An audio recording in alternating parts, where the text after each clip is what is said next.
Anybody I know on the Zoom? Anybody I know on the Zoom?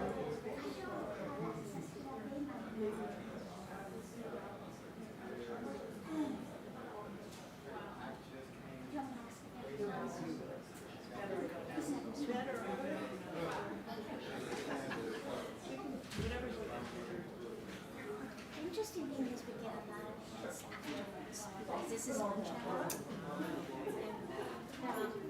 Correct Clip is doing their thing this time. Wednesday. And it's been like this for years where we're so they use their audience to us. Oh, hello. Long time no see. Oh, he's cute. If you're gonna have one, right? It's very small, and then just All encompassing. whatever that is.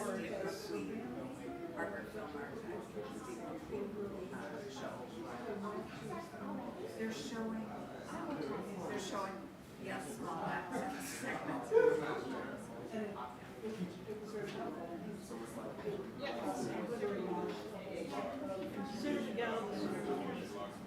I know I should.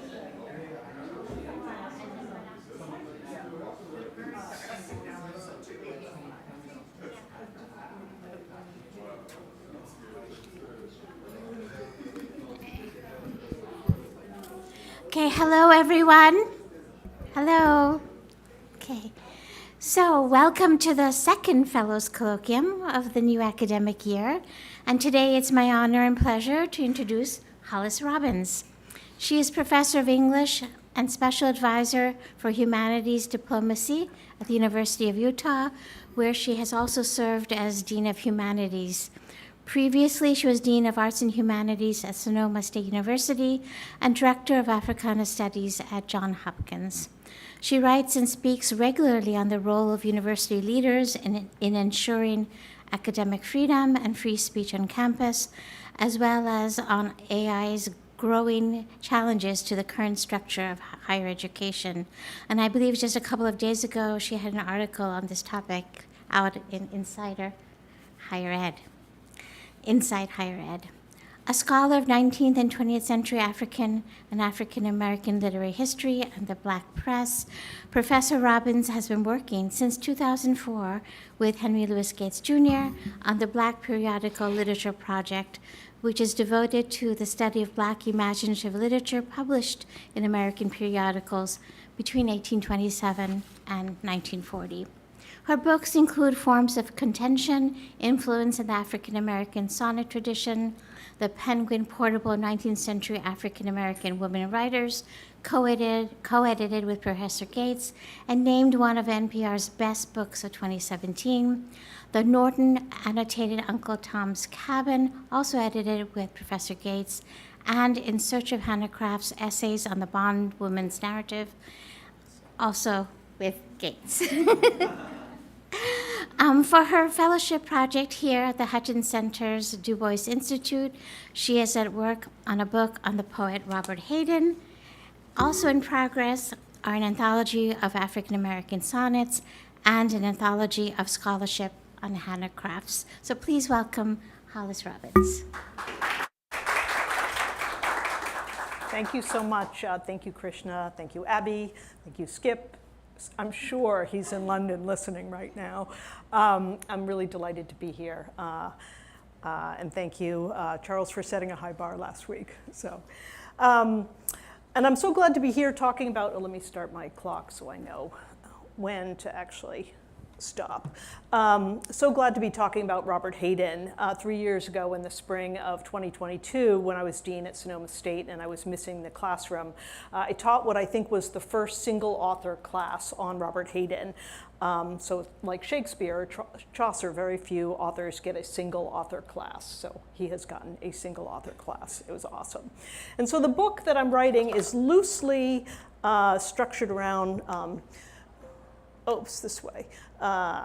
loosely structured around 4 questions. Representation, what does it mean to represent?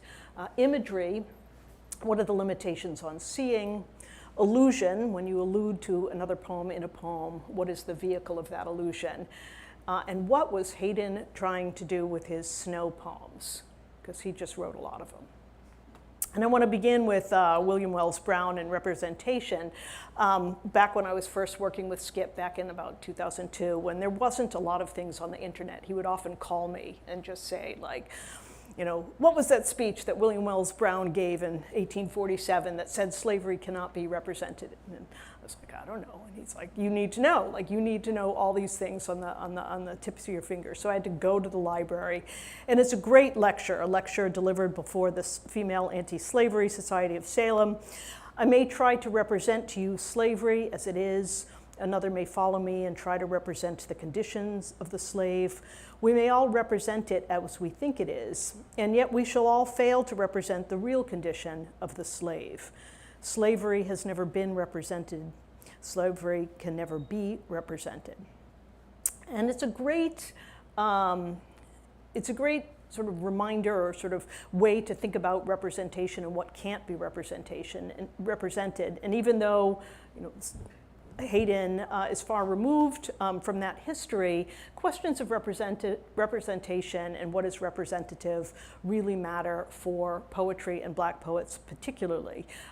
Frederick Douglass was known very widely as the representative Negro in America. You know, he felt the need to represent. People saw him as representing. And one of the problems, or one of the sort of histories, if you study Black poetry as I do, is the problem of being a Black poet. The next quote I want to have, James Weldon Johnson, for his book of American Negro poems in 1922, said what the colored poet in the United States needs to do is something like what Synge did for the Irish. He needs to find a form that will express the racial spirit by symbols from within rather than by symbols from without, such as the mere mutilation of English spelling and pronunciation. Johnson, you know, throughout this long introduction and these poems, he never uses the word representative or representation, but the project was to see what does it mean to express the racial spirit, kind of represent. So that's sort of hovering around this question. The second question I'm asking is about imagery, and I had a great conversation with Aurora right before this talk. I've talked to some of you about the centrality of imagery to poetry, right? If you took a poetry class in 7th grade, it was like, you know, describe a flower, picture this. You know, how does imagery work? So, little test here. Aphantasia is a visual condition that was discovered and named 10 years ago by a neuroscientist at the University of Essex, Adam Zeman. So, I mean, if you guys want to do this, you like close your eyes and think of an apple. You know, what is it that you see in your inner eye? I'm all the way over there. I'm a 5. I have are you too? That's so cool. Anybody else? No visual. So I grew up thinking like people who talked about the inward eye, like Wordsworth, they were making it up. Or people talked about counting sheep, like that there are people who could like see sheep. Like, it's just like, I have no idea. But this has huge implications for literary theory and poetics particularly. Like, what does it mean? What are other ways of processing poetry when you can't see? So instead of, let me go back here. Instead of this, when you allude to another poem, right, you don't allude with visual, you allude in language, but language is also being deployed to do this visual thing. So close your eyes and think about a bough of hemlock. And that's B-O-U-G-H. You don't really have to close your eyes and do a bough of hemlock. But if you were going to close your eyes and think about a bough of hemlock, maybe you could, maybe you don't. Instead, for those of us with aphantasia, at least for me, and I'm suspecting for Hayden too, what springs to mind is not a bough of hemlock, but every other time you've seen that word or phrase, bough of hemlock, right? And it occurs everywhere in poetry, white poetry. So you've got Longfellow's Hiawatha filled with boughs of hemlock. Emerson, Frost, Keats, Swinburne, Whittier, Whitman, Sidney Lanier, Robert Louis Stevenson, Tennyson, Stephen Crane, when he wrote poetry, had boughs of hemlock in it. What you don't find in Black poetry is hemlock, right? It just doesn't happen. And certainly boughs of hemlock and snow on boughs of hemlock is just not something that you see. And I've looked at there's great databases everywhere. Shout out to Deep. So, I keep thinking like snow on hemlock, hemlock, snow, right? So there's this real divide. But what this means representationally, right, is that you can imagine a bough of hemlock or you can perceive allusions to the words bough of hemlock, but I argue you can't do both. Black poets traditionally are not read, but alongside that is this larger question that Black poets are generally not read in conversation with other poets elusively. But grappling, like poems were read, like what is the poet dealing with right now? So this is sort of the structure that I'm looking at. And then from that, you can sort of see the final question, what was Hayden trying to do with his snow poems? So for those of you who don't know, brief biography, born Asa Bundy Sheffy, October 1913 in Detroit. His parents sort of split. His father wasn't really there when he was 18 months, and he was raised by his neighbors, Sue Ellen Westerfield and William Hayden, who called him Robert Hayden, and he never changed his name. Later in life, he was invited to go places out of the country. He didn't have a passport, and somebody said, well, we can get you a passport. And he's like, no, I'm going to have to deal with the whole name situation. Like, he didn't have a driver's license. His eyes were bad. So he never changed his name. He started Detroit City College, which is now Wayne State, in 1932. He left in 36, 1 credit shy of graduation. He worked at the WPA and the Federal Writers Project in Detroit, doing mostly archival work, a lot of Black homeowners, oral histories, stories. He also wrote some poetry and plays. According to James Smethurst in the New Red Negro, he was very much in I wouldn't say Communist Party circles, but very hard left circles, very propaganda circles.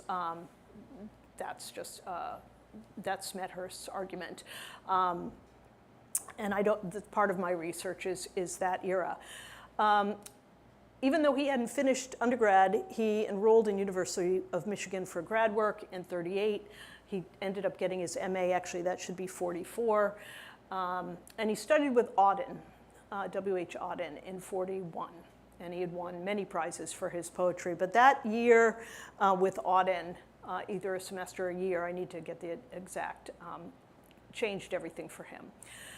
43, after marrying, he joined the Baha'i faith, the faith of his wife, Irma. Adjuncted for a while, 46, got a job at Fisk.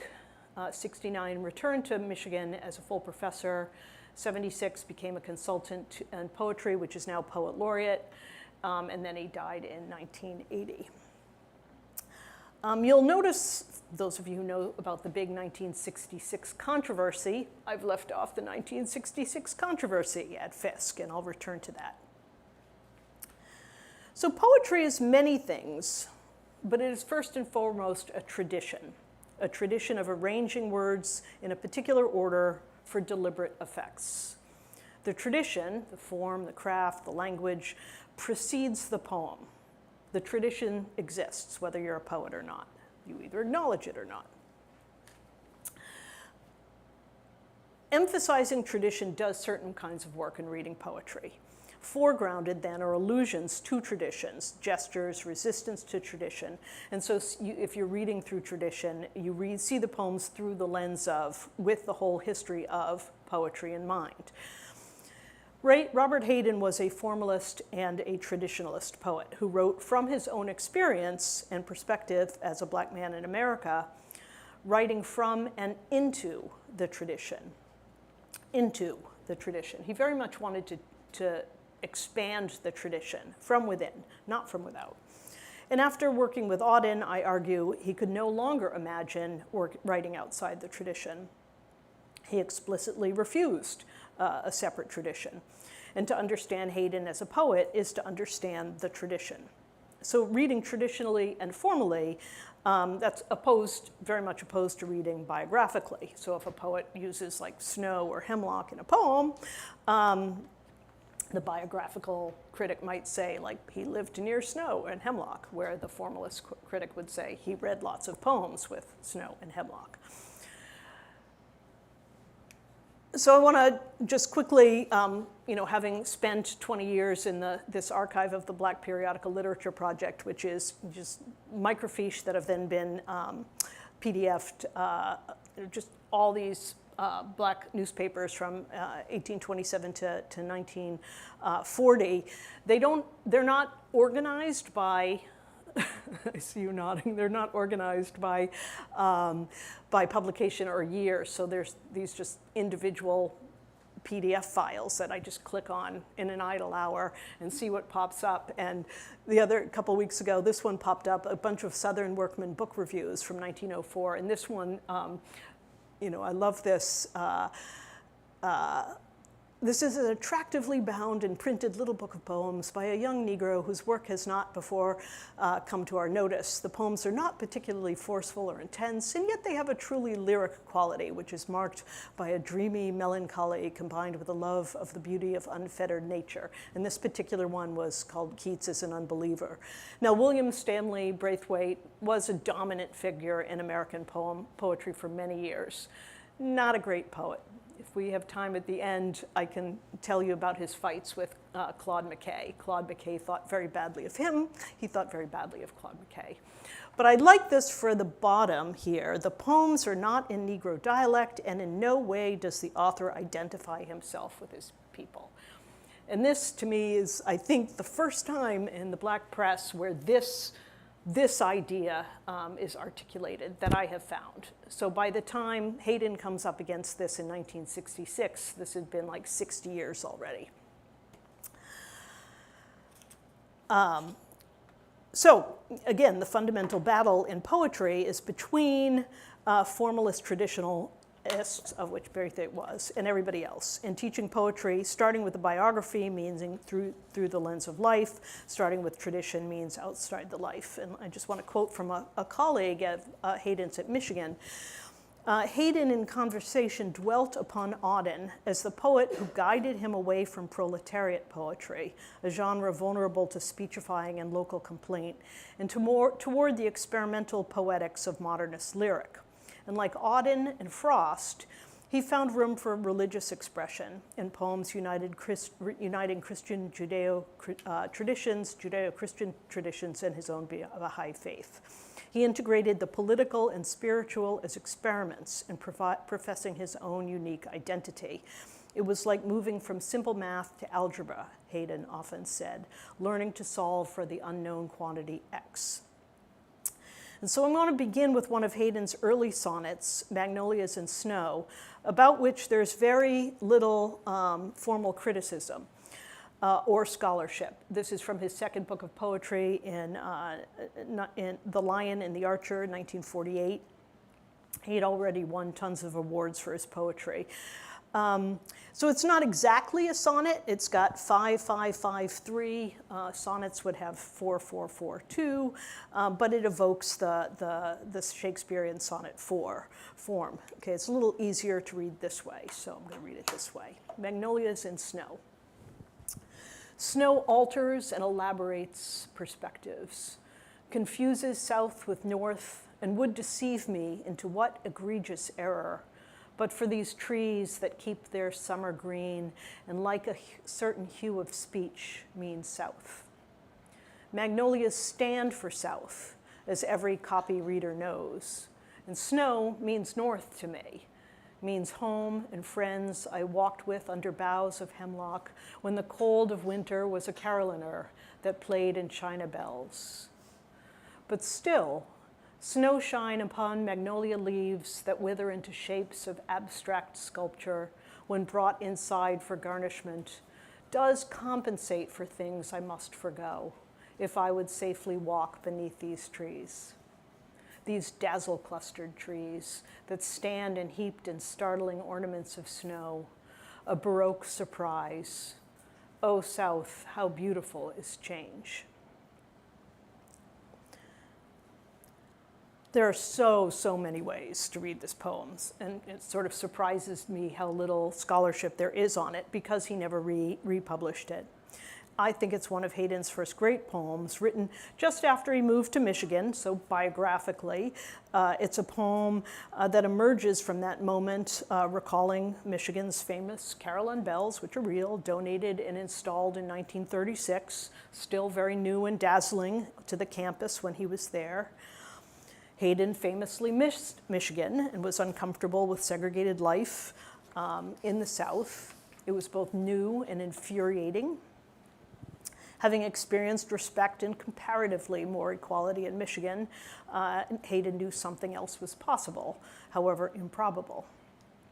One of the few people to write about this poem, the great Keith Leonard, who's a formalist critic, writes, "The poem suggests that the unusual, even misplaced snow could lead to transgression of social custom.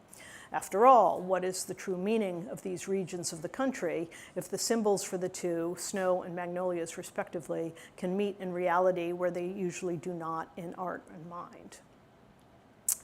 I mean, that's a fine reading, and that's sort of typical of how most critics approach not just Hayden, but Black poetry generally. Like, let's read this poem, and what does this poem symbolize internally in this poem, right? Not across poems.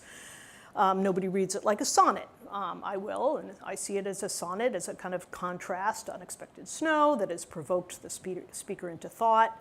The South is new to the speaker, who understands it through hearing, right? Hearing and reading, like a certain hue of speech means South. Magnolias stand for South, as every copy editor knows, right? While in the North, he's experienced this firsthand under boughs of hemlock, right? Now, those could be boughs of hemlock or the poets that he read and cared about very. So it, what does it represent? It represents more than just boughs of hemlock. And like a sonnet, the volta comes, the turn comes at the end of the second stanza, but, there's always a but in a good sonnet, but the snowshine does compensate for things I must forgo if I would safely walk beneath these trees. So to read a Black poem about trees in the South is something else altogether, right? It's there. And he doesn't republish it. I don't know why he doesn't republish it, but there's a way that those two things, those two representations of trees, they're there, but not there. Like, he doesn't finish it, right? Maybe, I don't know. It's interesting to me. To read the poem within tradition and situate it the way he wanted to, squarely within the tradition of poetry, is to read the poem alongside other poems of snow on trees, not Black poetry about trees. We could do both. I'm ending up going to do both eventually, but this one's about snow. So to read it in conversation is to read it alongside something like Wallace Stevens' The Snowman, which Hayden definitely read, from 1921, which begins, "One must have a mind of winter to regard the frost in the boughs of the pine trees crusted with snow and have been cold a long time." Or Robert Frost's famous Dust of Snow. "The way a crow shook down on me the dust of snow from a hemlock tree has given my heart a change of mood and saved some part of a day I rued." Right? These poems are in conversation. There's also Frost's Stopping by Woods on a Snowy Evening. And then Robert Frost's famous Birches, the day he sort of goes out and he sees these birches that are bent over from an ice storm. And I'm not the first critic at all to talk about the influence of birches on Hayden. I'm just going to read a little bit of it. This is from Birches. Often you must have seen them loaded with ice, a sunny winter morning after a rain. They click upon themselves as the breeze rises and turn many-colored as the stir cracks and crazes their enamel. Soon the sun's warmth makes them shed crystal shells, shattering and avalanching on the snow crust. Such heaps of broken glass to sweep away. You'd think the inner dome of heaven had fallen. In this poem, you will, if you hear this shattering and avalanching on the snow crust, such heaps of broken glass to sweep away, hover over all of Hayden's snow poems. But the most important, I think, differently important, not in terms of the poems themselves, influence is Auden's In Memory of W.B. Yeats. It's a longer poem, so I'll just have these little bits, which begins, he disappeared in the dead of winter. The brooks were frozen, the airports almost deserted, and snow disfigured the public statues. The mercury sat in the mouth of the dying day. What instruments we have agree the day of his death was a cold, dark day. And I'm gonna, sort of not spend as much time on it, but toward the end of it, of this poem, Mad Ireland hurt you into poetry. Now Ireland has her madness and her weather still, for poetry makes nothing happen. It survives in the valley of its making, where executives would never want to tamper, flows on south from ranches of isolation and the busy griefs, raw towns that we believe and die in. It survives a way of happening, a mouth.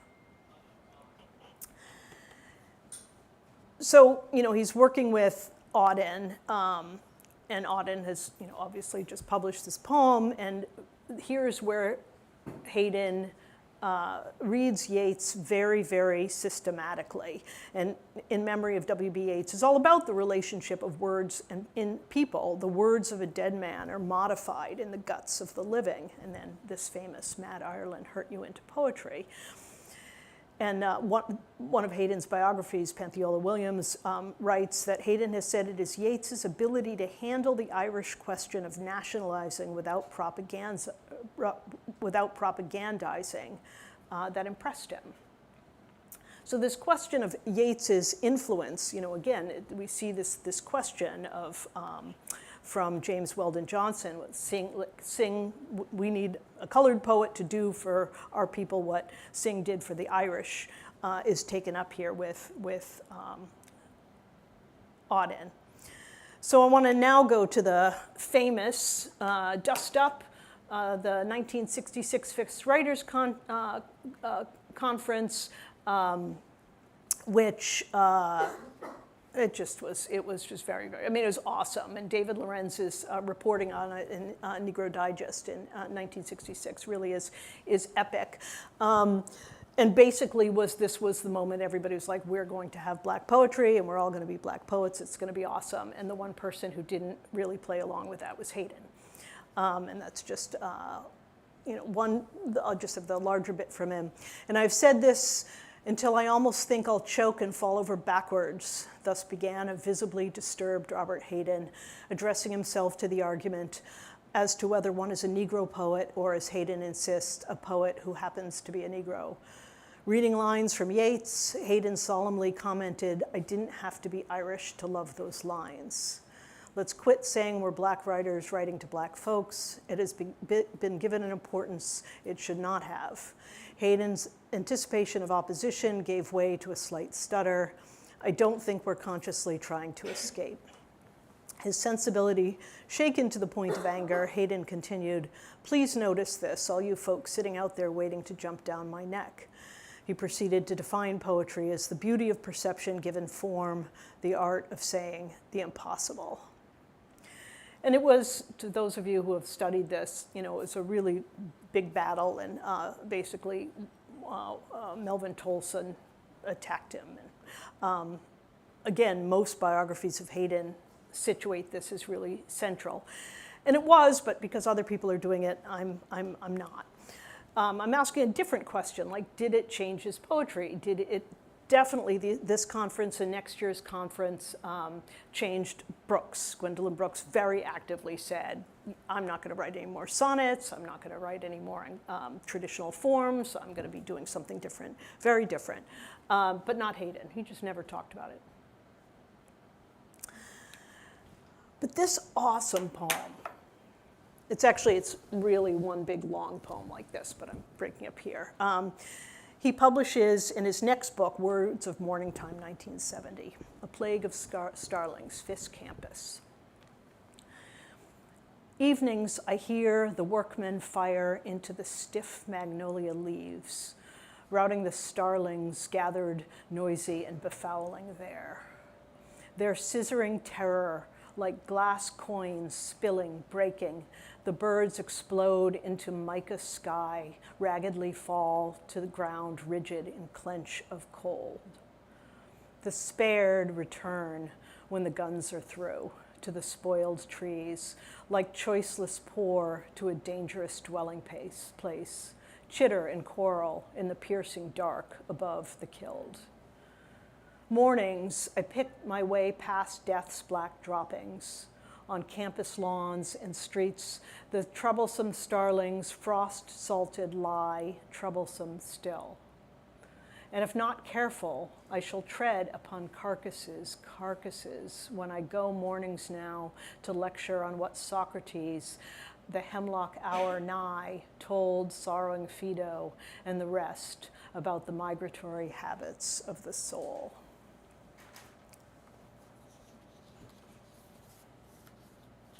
It's really an awesome poem.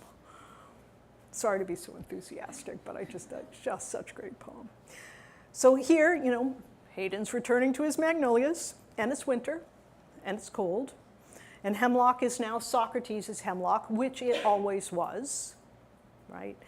Socrates calls wisdom the one true coin, and so this glass coin spilling brings us right down to the sounds of frost and birches, and there's so much to say. And a kind of typical analysis of the poem, besides there's some recent eco-criticism about how Hayden must not have liked animals because he's always cruel to them in his poetry, which is like, no. But whatever, it's all good. Let many flowers bloom. But a typical analysis is kind of Hayden was living in and writing poems about an era of civil rights and anti-Vietnam War protests and violence against political leaders and massive race riots in cities across the country, including Watts, Newark, and his own hometown, Detroit. And the poem from the book, the poem called Words in Morning Time, from which this book is named, was about King and Robert Kennedy. And that reading I just gave you is from this great podcast, Old School, about African-American literature and the classics, Chioma Elliott from Berkeley and Chad Hegelmeyer at NYU, and they discuss Black poetry against classical works. And you can see definitely that this is a poem written in a Vietnam and violent era, right, of civil rights and violence in the streets, it's guns. But one should also see the echoes of the other poems.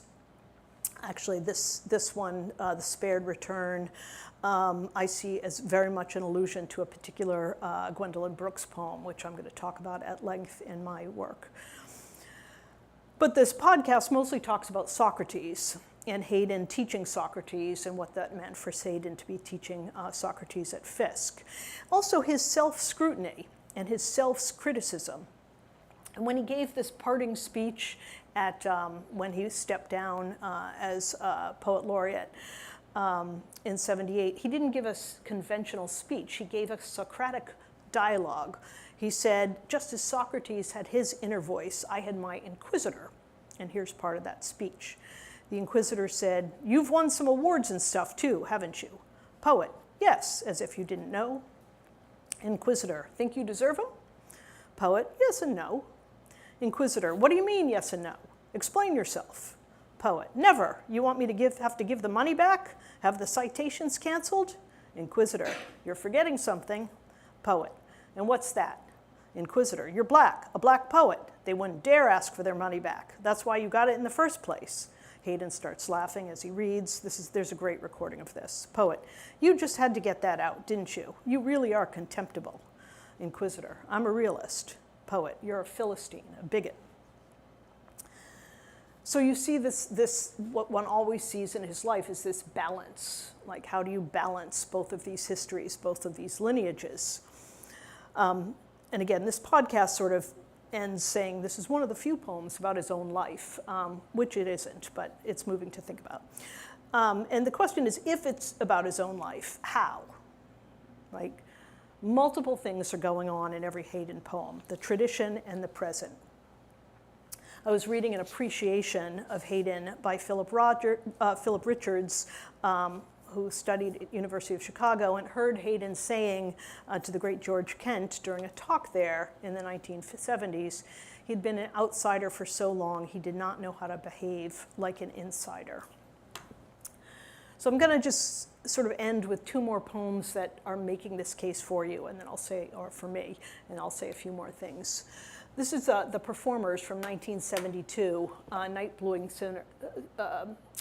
Cirrus. And again, this is a poem about which there's hardly any criticism. I think it's a fantastic poem. Easily, the performers, easily, almost matter-of-factly, they step two minor Wallendas with their pail and squeegee along the wintry ledge, hook their harness to the wall, and leaning back into a 7-story angle of space, begin washing the office windows. I am up there too, until straps break and iron paper, apple of iron, I fall through plate glass wind onto stalagmites below. But I am safely at my desk again by the time the hairline walkers, high-edge balancers end their center ring routine and crawl inside. A rough day, I remark, for such a risky business. Many thanks. Thank you, sir, one of the men replies. So it's another winter poem, another glass falling poem, a balancing poem. And this doubling and thank you at the end, speaking across his own work to those winter Sundays, his most famous poem, where the speaker would wake to hear the cold splintering breaking, and never thank his father for getting up in the blue-black cold to make the fire. Right, so thank you, sir, thank you. He's talking again across his poetry to each other. And this, when the little bit of scholarship that is on this poem is about when he was at Michigan, the building that he worked in was 7 stories tall. He had an office near the top. They would wash the windows every winter, and that's great. It's important to know. But this lineage in these winter poems, what he's trying to do is what my book is going to try to work through. And I just want to end with a little bit, what I think is just an extraordinary poem, The Ice Storm, 1982. And so this was published after he died in the last version of American Journal. The Ice Storm. Unable to sleep or pray, I stand by the window looking out at moonstruck trees. A December storm has bowed with ice.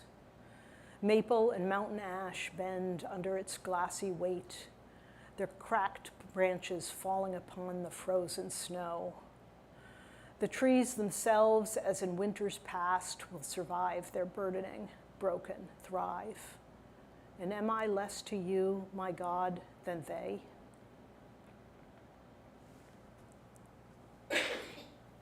And you can hear, again, I just spend so much time with this poem.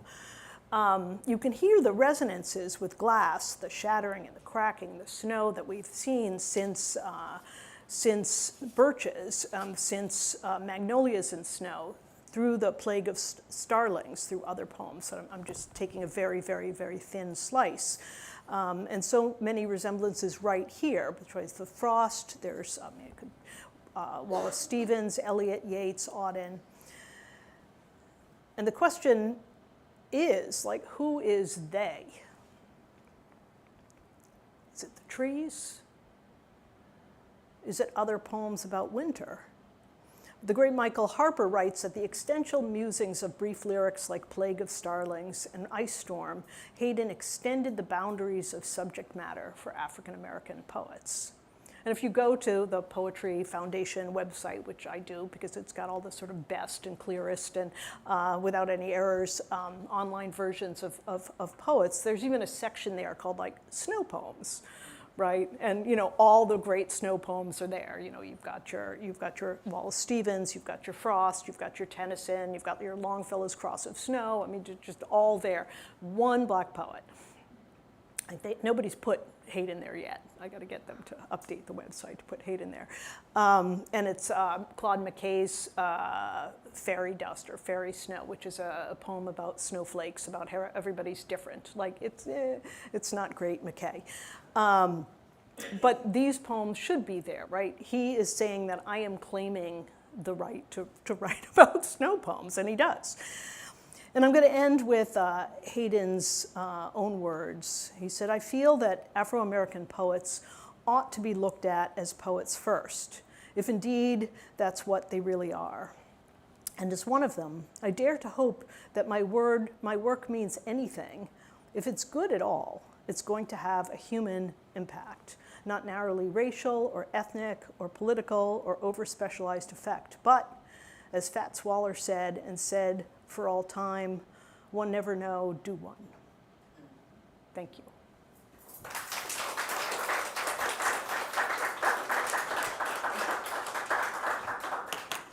So I'm just going to leave up there my questions of what does it mean, and I'm happy to talk about that or Fantasia or the poems themselves or whatever is fun. Questions, thoughts? Have many of you read much of Hayden? Yeah. I have a question. I kind of just want to. Well, first, thank you. I came into your presentation not knowing much of his work, so I appreciate the introduction. I would want to hear more about your thoughts on his relationship to the tradition, to the poetic tradition. It also feels like when you deal with like the racial and the formal tradition, kind of that privileging of what is a poet is in alignment with the tradition, and so maybe having a better understanding for me of like the traditional point of view or the traditional grounds of a poet for him would be illuminating. Yeah, thank you for that. And I probably should have framed things. When you spend so much time in a subject, it's hard to step out for a second. And so, the book that I wrote in 2020 on the African American sonnet tradition was very much about, when you start being a poet, like, it's your double axle is to write a sonnet, right? It's the thing that every poet has to do to like prove they're like a poet, like a triple axle or whatever. It's the virtuoso thing. If you're a painter, an artist, you've got to do some still lives and some nudes. And if you're a poet, you've got to try all these various forms. And there was a great deal of protest about that from the Fisk Writers Conference in 66 and 67, when Amiri Baraka basically said, no, we need to throw all of these forms out. No villanelles, no sestinas, no sonnets, no any of this. Like, Black poets need their own forms. And, that was great, and, many, many wonderful traditions, new traditions flourished. And for years and years, the poetry anthologies that were taught in schools. I mean, Langston Hughes used to talk about, like, the minute I get into anthologies, I'm over. This is what he said when he was a young poet writing militant poetry. And then as he got older, he was the guy that edited all the anthologies, put all his friends in, put his poems in. And because he actually was a formal poet and liked a lot of formal poet, they never defined these anthologies through to the early 70s. Wouldn't talk about this being a sonnet, but there were sonnets. Claude McKay wrote sonnets. If We Must Die, the famous McKay poem, is a sonnet. After 66 and 67, things changed, so you could see some of the great anthologies have no sonnets at all, have no formal poets at all, no particular rhyme, no villanelles, no sestinas, no heroic couplets, hardly anything at all. And starting more or less in the 90s with Yusef Komunyakaa, Rita Dove, other poets, and then certainly in this century with Natasha Trethewey, Terence Hayes, and all, the sonnet has come back big time. Gwendolyn Brooks is the poet that most overtly grappled with tradition in her two biographies, saying, I need to stop writing in Western traditional forms. I need to start writing in new forms. So this question of how poets are trained, I mean, the criticism through Houston Baker I think in the 80s, said that the Harlem Renaissance and poets like Countee Cullen and poets like Claude McKay were in the developmental stage of Black poetry, using Black content in white vessels, mastered masks. And it wasn't until getting past that developmental stage that Black poetry would come into itself. So, I put up that Braithwaite slide because it's an old argument, but the argument at the first and second Fisk Writers Conference happened right there where Hayden was, put him right in the second of that. Has that come toward answering your questions there? Yay. Thank you so much. This was really fascinating. I'd love to hear more about his early life and adolescence and how you think it might play. I know it's not strictly biographical, but I am interested in kind of, he's coming of age during the Harlem Renaissance and the kind of what we now think of as the kind of early, rise of Black intellectual tradition, Black artistic tradition, and a lot of these other folks. I mean, I write a lot about Fisk in the 20s. He's there later, but they're coming straight out of the Harlem Renaissance to Fisk and shaping one another's writing and attention to form and so forth. So just anything more you might want to offer about his relationship to that period. Yeah, I mean, it's thank you for that, and it's so. What I've been trying to do, it's not helpful for you, but where I'm trying to frame in terms of writing this book project is not redoing what others are doing. So James Smethurst in The New Red Negro has really some extraordinary, I mean, his biographers talk about that, and I'll say something in a second, about the 1930s and what he was doing when he was working for the Federal Writers Project, and because so much of his work was lost. They would all get together, they would write these militant posts, they would write these militant plays.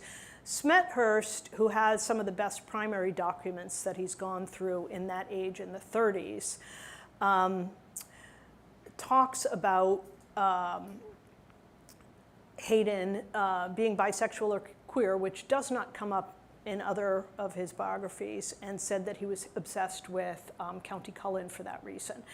And so Smethurst reads his poems against Countee Cullen and rewriting, and he sees a lot of allusions back and forth that I don't see.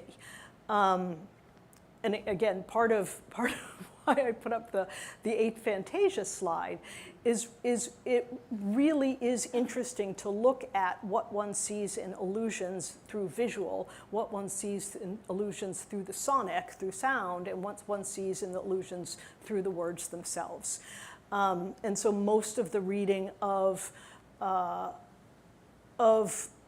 Hayden isn't through his language, it's through other things. So let me go back to this biography. And anybody who knows Those Winter Sundays, if you don't know it, you should go read it. It's so good. It wasn't great growing up. It was hard. He writes a lot I've given you only a slice of the winter poems. He writes a lot about his neighborhood, Paradise Valley, the people he knew there. It was a Jewish neighborhood as well. He writes about relationships of blacks and Jews. He tells stories. He has a ballad of Sue Ellen Westerfeld, his mother, whose father was freed, so she was born free. She was very proud of that. And how she worked on riverboats and told stories about the people that she would meet. And so when he would push back against, like, how can you say, I am not of my people, how can you say I'm not of my culture, he would point to the poems that he wrote about his neighborhood, about his people. And that's what he was doing in his early books of poetry. It was very much that. So what I see, and what I'm not the only person to see, is this transition into tradition, is this work with Auden to say, what does it mean then if I can understand Irish poems, not being Irish, what do I need to do to have non-black people understand black poetry? And he saw that as very much his job. And it was very specific. We're not writing for white people at the Fisk Writers Contrast. Like, so it was a balancing act. And there's a lot of reasons poets don't republish their own work. There's a lot of stuff I would not want to have republished, and I'm glad fell off the web. So, but I wonder about that, and it's interesting to me. Yeah, or anybody? You? So I was wondering about questions of identity and canon. Oh yeah. So I was wondering if is this on?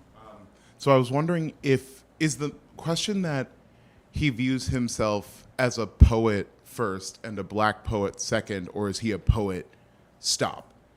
And then related to that, with canon, is when you think about his relationship to canon, when you think about a canon, is it the canon as in the accepted poets, largely white, that have been institutionalized by the time that he's writing?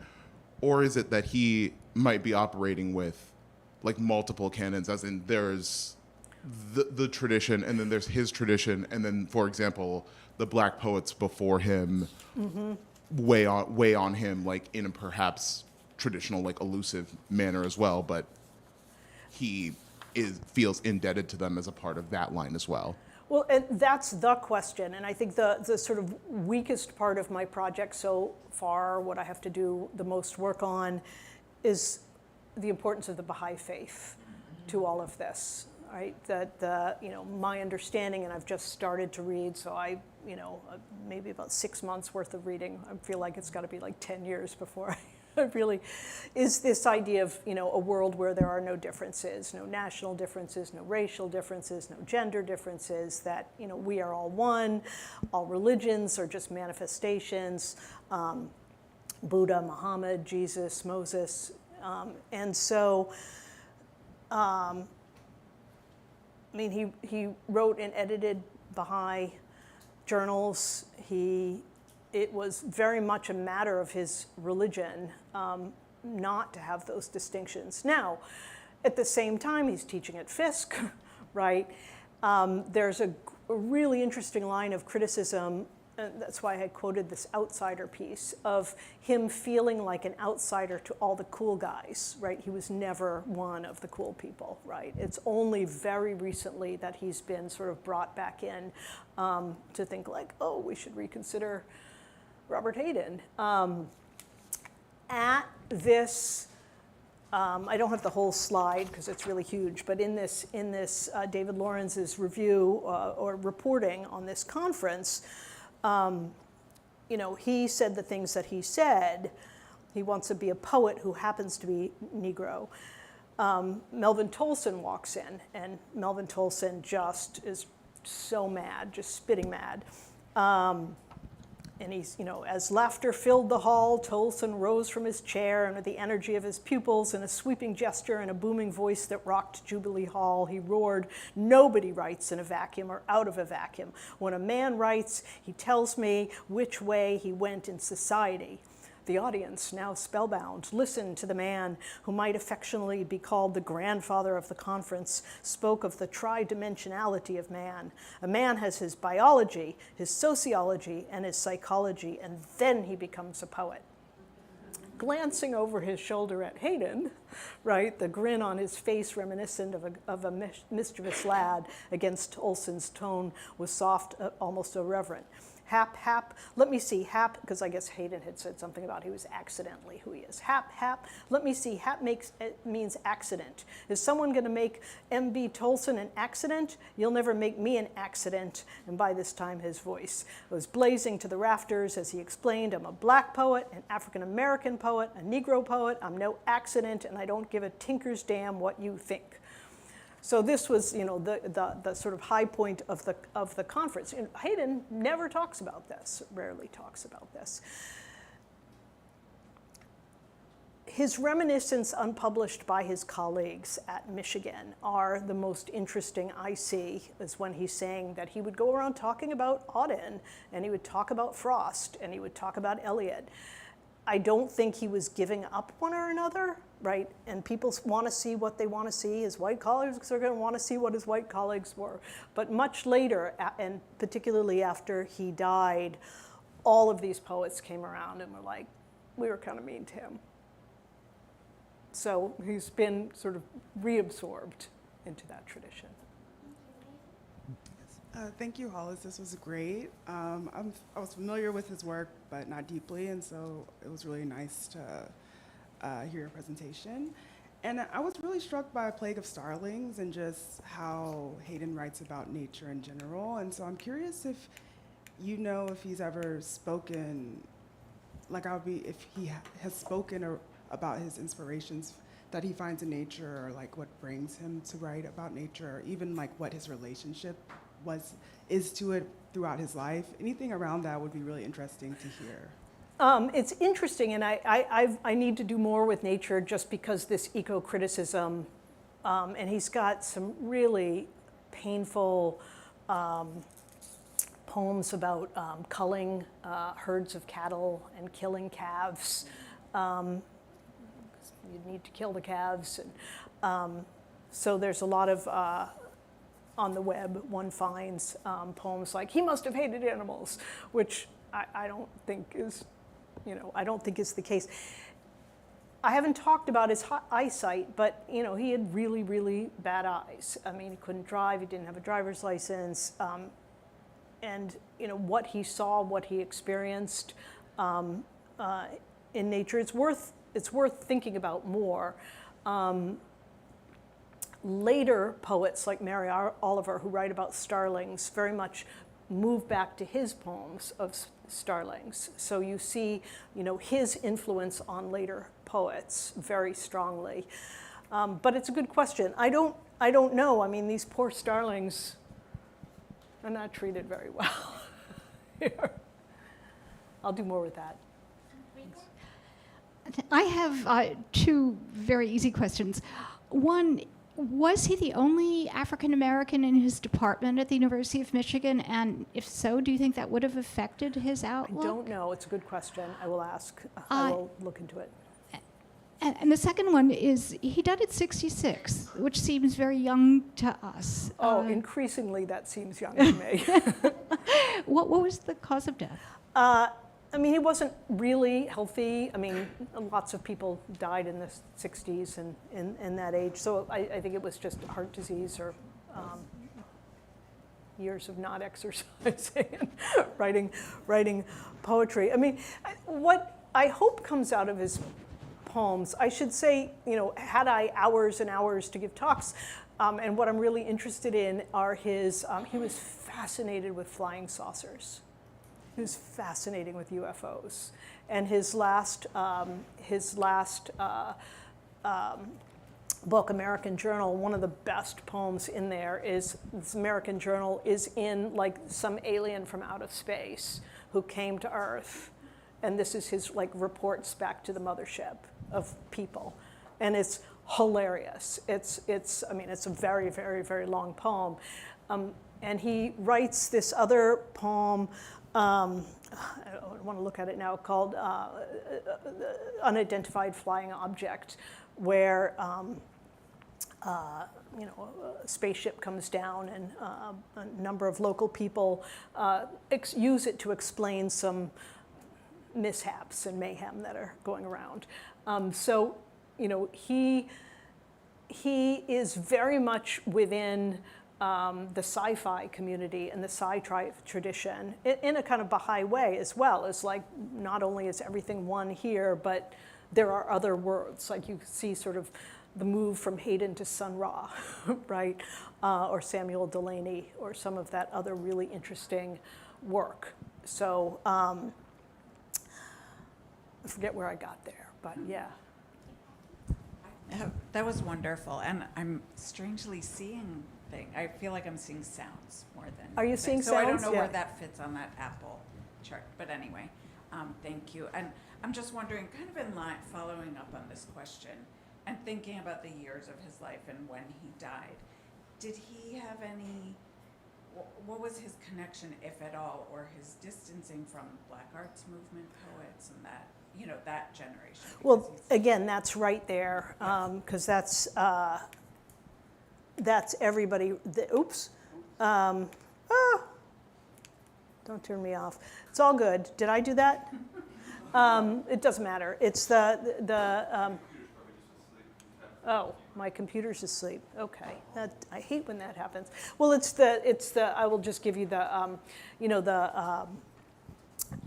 that was the beginning of the Black arts movement, right? So that the question there is, what happens? What does that do? What does that leave in, and what does that leave out?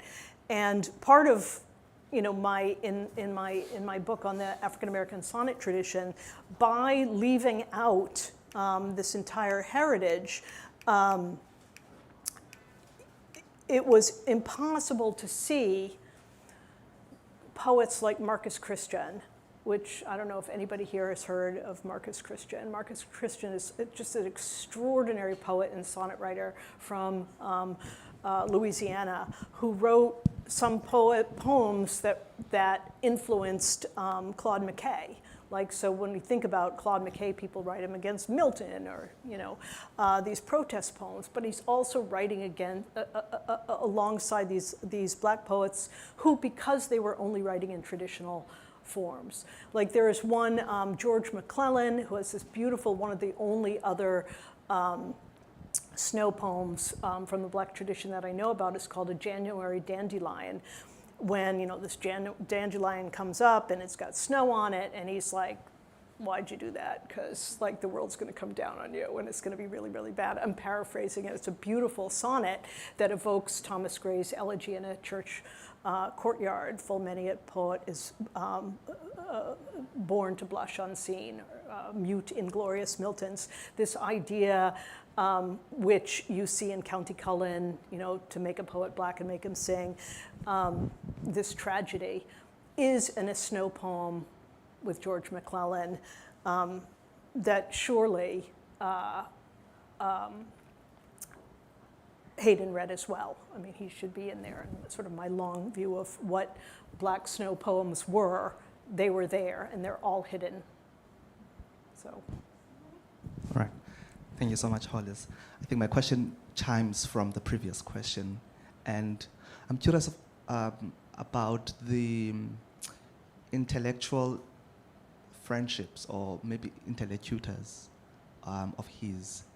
And I'm curious about if we have a sense of how his interlocutors engaged him, And I'm making reference here, I'm thinking about in Black press in Southern Africa, for example, there was a really interesting culture of writers responding to each other's works, and that's very thriving, in that kind of Black press. Is there a sense of something like that happens around his time? And I'm interested in the ways in which he's framed and engaged by his interlocutors. It's his framing. It's interesting because the 1966 events just dominate everything. So and again, very much, I mean, I've spent lots of time with his poetry, not as much on the framing, on the friendships, on the letters, on the criticism, or the press. The texts that are seeming to me to be most fruitful are these reflections after he died of, like the one I was reading the other day, Philip Richards, who's at Colgate, who writes about being a grad student and seeing him calm, and then wanting to write about him, and again, he wasn't a. Richards writes about the fact of Hayden being a kind of outsider, and would be going to give these talks at the major universities, and maybe audiences half this size, people curious. Even so when he finally became the poet laureate and became famous, people were like, oh, that guy, right? Philip Roth, when he came to University of Chicago to lecture in the mid-'70s, Richard says he didn't even know who he was. Had to go look him up. So it's a good question about the framing. And what are you seeing? Are you seeing much from, I mean, what kinds of questions, I guess, should I ask? I can go move next door to my office and ask. No, I was just curious about he was in conversations with, and how those conversations look like, and. And part of what I need to look at is his conversations within the Baha'i community, is that doesn't get into, now, silly me, I didn't realize that Alain Locke was Baha'i until very recently. So, what does that relationship look like? I know that most of the scholarship about Locke being Baha'i is in the Baha'i press. Right, it's interesting, sort of all the history of that. He doesn't talk about it as much. I saw you nodding, so maybe you know more about it than I do, Kendra. So that community, I have not even begun to dip my toe in. Thanks for the presentation. I guess not having any, prior familiarity with Hayden, it's really kind of ironic to me in a poetic way, I guess, that he's this poet that doesn't want to identify as a black poet, and at the same time he's got this fascination with snow and writing about snow. So I'm curious, like, what do you make of that? It's interesting to hear that he had a lot of other topics that he liked to write about, but what do you make of his focus on that topic, or that nature, and how and why does he become like the foremost, I mean, he wouldn't want me to say black poet, but writing about snow? It's the question I began with, because he does it over and over, and I'm just giving you a small slice of it, and nobody else is doing it, right? I've got all at home, every anthology, like late at night, I'm just sort of going through them, like, where's the snow poems? And I know them all, and why is he doing this, right? There's a couple, like June Jordan has some poetry about black trees with white snow that are very racialized, like, where are the black trees, and there's the white snow, and it doesn't allude to any tradition.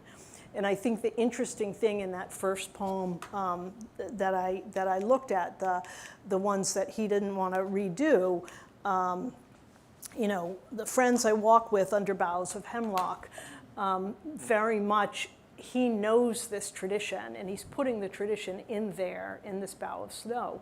And he doesn't know, I mean, he knows the other poetry tradition of South and trees and lynching and that as well. And this balancing act he's not ready to do with, but he wants it all he wants that richness in his poem. He wants it all there, all the traditions back to there. I wanted to just say a little bit about this guy. Any of you know much about Braithwaite? Oh my God. So he's this dominant figure, and he ends up writing these sonnets to Aldrich. What's his name? Aldrich was the editor of the Atlantic magazine during the time that the Atlantic magazine was just refusing to cover lynchings, right? Refusing to cover anything racial in the South in the 1890s. And Braithwaite just wanted to be like the dawn of black letters at the turn of the century. And I just, this is from my book. In 1917, Mackay sent some of his own sonnets to Braithwaite after learning that Braithwaite was a colored man, but before reading Braithwaite's poetry.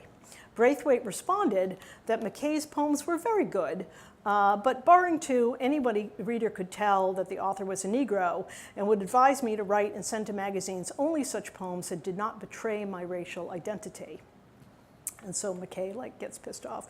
And he promptly gets in search of Braithwaite's work, finding a thin volume containing some purely passionless lyrics, only one line of which I ever remembered. I quote from memory, I kissed a kiss on a dead man's brow. Mackay adds acidly, I did not entertain in the least Mr. Braithwaite's excellent advice. Right? So there's a lot of pushback going for, and then in 1924, Braithwaite disparaged Mackay as a violent and angry propagandist, using his natural poetic gifts to clothe arrogant and defiant thoughts. Right? So there's this battle that's been going on for a long time that